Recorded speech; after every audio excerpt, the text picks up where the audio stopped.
this episode, we look at deception and disruption controls, which are security techniques that use attractive fake targets, false signals, or watched resources to expose suspicious activity. Most controls try to block an attacker directly, but deception takes a slightly different approach. It gives an attacker something that looks useful, then watches what happens when that target is touched. That target might be a fake server, a fake network, a fake file, a fake credential, or a fake user account.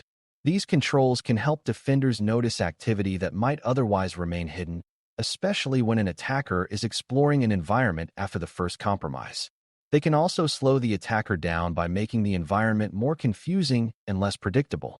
You should think of deception as a detection and delay strategy.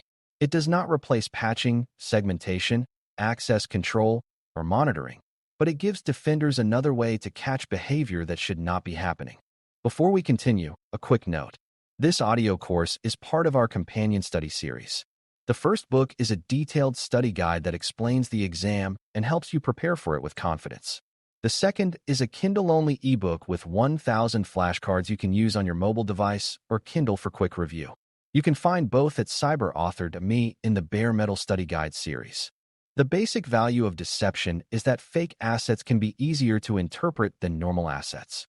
In a busy organization, normal systems produce huge amounts of activity. Users log in, applications connect, files are opened, services communicate, and administrators perform maintenance.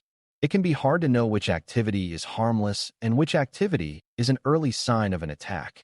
A deception asset is different because it should not normally be used. If no real employee needs to log in to a fake account, open a fake payroll file, or connect to a fake database server, then activity involving that asset becomes suspicious by design. That clarity is powerful. A normal failed login may or may not matter. A failed login against a Canary account that no one should use is more meaningful. Deception works by creating monitored places where legitimate activity should be rare or non-existent. A honeypot is a fake or intentionally monitored system designed to attract, detect, or study unauthorized activity. It may look like a server, application, database, administrative portal, file share, or vulnerable service. The point is not to run normal business operations on it. The point is to make it seem interesting enough that an attacker might interact with it. When someone connects to the honeypot, scans it, attempts to log in, uploads a file, or tries to exploit it, defenders receive useful information. They may learn where the traffic came from, what techniques were used, what credentials were attempted, or what commands the attacker tried to run. A honeypot can be low interaction, meaning it simulates only limited behavior, or higher interaction, meaning it behaves more like a real system. Higher interaction can provide richer information, but it also requires stronger isolation and careful management. A simple honeypot example would be a fake internal server that appears to offer an administrative login page. Normal users have no reason to visit it, and legitimate administrators know it is not part of production. If a compromised workstation starts scanning the network and tries to connect to that fake login page, an alert can be triggered. That alert may reveal that the workstation is being used for internal reconnaissance. Another example could be a fake database listener that records connection attempts. If someone tries common usernames and passwords against it, defenders may learn that credential guessing is underway. The honeypot does not need to stop the entire attack by itself. Its value is early warning and visibility. It gives defenders a watch target that can reveal suspicious behavior before the attacker reaches a real high-value system. A honeynet is a network of honeypots or deceptive systems designed to look like a larger environment. Instead of one fake target, a honeynet may include several fake servers, fake services, fake network paths, and fake data. This can make the environment more believable and more useful for detection. An attacker who compromises one system may begin exploring, and the honeynet gives them fake places to explore while defenders observe. A honeynet can help reveal how an attacker moves, what systems they search for, which tools they use, and what they consider valuable. It can also consume the attacker's time by sending them toward resources that do not actually support the business. Like a honeypot, a honeynet must be isolated and controlled. If it is too connected to real systems, it could become a risk instead of a safety tool. Deception should never create an easy bridge into production. Honeyfiles are fake or monitored files that are placed where unauthorized users or attackers might find them. A honeyfile may look like a payroll spreadsheet, password list, customer export, financial report, engineering document, or administrative note. The file's value comes from the fact that no legitimate person should need to open, copy, move, or exfiltrate it under normal circumstances. When that file is accessed, an alert can be generated. The alert may include who accessed it, from what device, at what time, and whether the file was copied or moved. Honeyfiles can be useful because attackers often look for documents that appear to contain credentials, sensitive data, or business secrets. A fake file gives defenders a tripwire. If someone touches it, the organization may have evidence of unauthorized browsing, insider misuse, compromised accounts, or active data theft. A honeyfile does not have to contain real sensitive information to be useful. In fact, it should not expose real secrets or real customer data. The file only needs to look believable enough to attract attention. It might contain fake account numbers, fake project names, fake credentials that do not work anywhere real, or harmless sample data. It may also include a hidden marker that calls back to a monitoring service when opened, depending on the organization's tools and policies. The purpose is detection, not baiting someone with actual valuable information. A good honeyfile is placed carefully. If it is too obvious, attackers may ignore it. If it is too accessible or too confusing for normal users, it may create false alarms. The best designs consider where attackers are likely to search and where legitimate access should be very unusual. Honeytokens are fake pieces of data or credentials that act like tripwires. A honeytoken may be a fake access key, fake password, fake database record, fake application token, fake document link, fake customer identifier, or fake administrative credential. The token itself is monitored so that any attempt to use it creates an alert. Imagine a fake cloud access key placed in a location where attackers often search for secrets.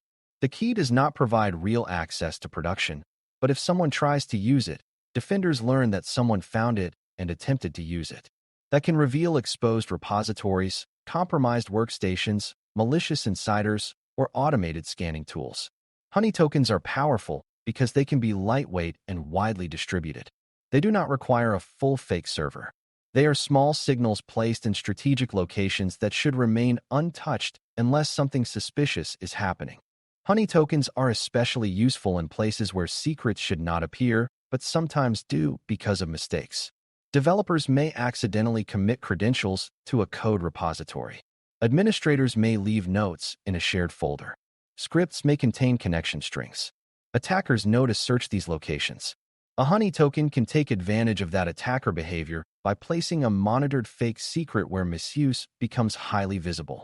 The key is that the honeytoken must be safe. It should not grant real access, and it should be designed so that use of the token alerts defenders without exposing production systems. Honeytokens can also appear as fake records inside a database. If a fake customer record appears in an exported file or outside the organization, that may suggest data leakage.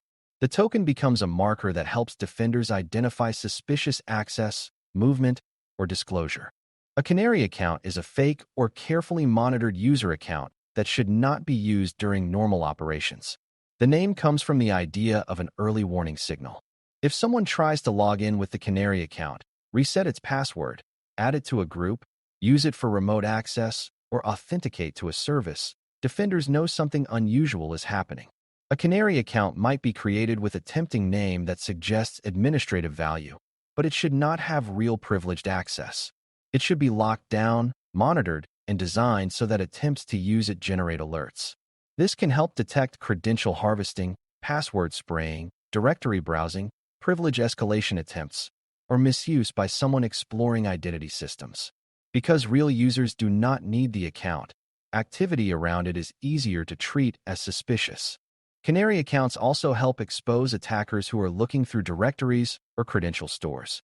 After gaining a foothold, an attacker may search for accounts that look powerful and used or poorly protected. If a Canary account is visible enough to be found but safe enough not to grant real access, it can act as a warning sensor. For example, a fake account with a name suggesting backup administration may attract attention. If someone attempts to authenticate with it, Security teams can investigate the source system, the timing, and any related activity. The account should be managed carefully so it does not create confusion for help desk staff or automated processes. It should not be assigned real duties, real mailbox access, real administrative privileges, or business ownership. Its job is to be watched, not used. Deception can also disrupt attackers by wasting their time and reducing their confidence. Attackers often rely on assumptions. They assume that interesting-looking servers may contain useful data, that credentials found in files may work, that account names may reveal privilege, and that network paths may lead to valuable systems. Deception turns some of those assumptions against them. A fake target may cause an attacker to spend time investigating something that does not matter. A honey token may make them reveal their presence when they try to use it. A honeynet may make the environment seem larger or more confusing than it really is. This disruption does not need to defeat the attacker alone. Even a short delay can help defenders respond, isolate affected systems, disable compromised accounts, and preserve evidence. Deception gives defenders more chances to see the attacker before damage becomes severe. These controls still need careful design because deception can create problems if it is unmanaged. A poorly isolated honeypot may become a real attack platform. A fake credential that accidentally has real permissions may create serious exposure. A honeyfile that looks too real may worry employees or trigger unnecessary handling. A Canary account that is not documented may confuse administrators during account reviews. Deception also needs alert tuning.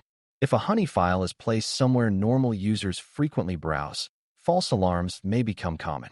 If alerts are ignored, the control loses much of its value. The organization should know who owns the deception control, what activities should trigger alerts, how responders should investigate, and how to keep the fake assets from becoming stale. Deception works best when it is intentional, safe, monitored, and connected to incident response. Ethical and legal boundaries also matter. Deception controls should be used to protect the organization's environment, not to encourage unauthorized behavior beyond what is necessary for detection. They should not contain real sensitive data, create unnecessary risk, or collect more information than the organization is allowed to collect. Internal users should be protected from confusing traps that interfere with legitimate work. Security teams should coordinate with legal, privacy, leadership, and operations when deception could affect employees, partners, or monitoring practices. The point is not to play games with attackers. The point is to create controlled signals that reveal suspicious behavior and improve defense. Clear governance helps keep deception professional. It also makes response cleaner because defenders know what the alert means, why the asset exists, and what action should follow. For Security Plus questions, match the deception term to the fake or monitored object in the scenario. If the scenario describes a fake system or service designed to attract attackers, think honeypot. If it describes a collection of deceptive systems that looks like a network, think honeynet. If it describes a fake document or monitored file that should not be opened, think honeyfile. If it describes a fake credential, fake key, fake record, or monitored data item that alerts when used, think honeytoken. If it describes a fake or monitored user identity that should never authenticate during normal operations, think Canary account.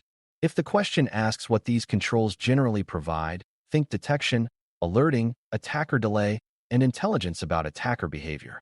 They are not primary replacements for prevention controls. They are watched tripwires that make suspicious activity easier to see. The larger lesson is that deception gives defenders a way to turn attacker curiosity into a signal. Honeypots create fake systems that reveal probing and exploitation attempts. Honeynets expand that idea into a deceptive network. Honeyfiles expose unauthorized file access or data hunting. Honeytokens reveal attempts to use fake secrets, records, or identifiers. Canary accounts warn when someone tries to use an identity that should remain untouched. These controls can slow attackers, improve visibility, and support faster response, but they must be safe, isolated, documented, and monitored. Deception is not about making the environment tricky for its own sake. It is about creating clear, low-noise warnings in places where normal activity should not occur. When you understand that purpose, the individual terms become much easier to remember and apply in exam scenarios. Thanks for listening. For more audio courses, daily newsletters, and more, please visit baremetalcyber.com.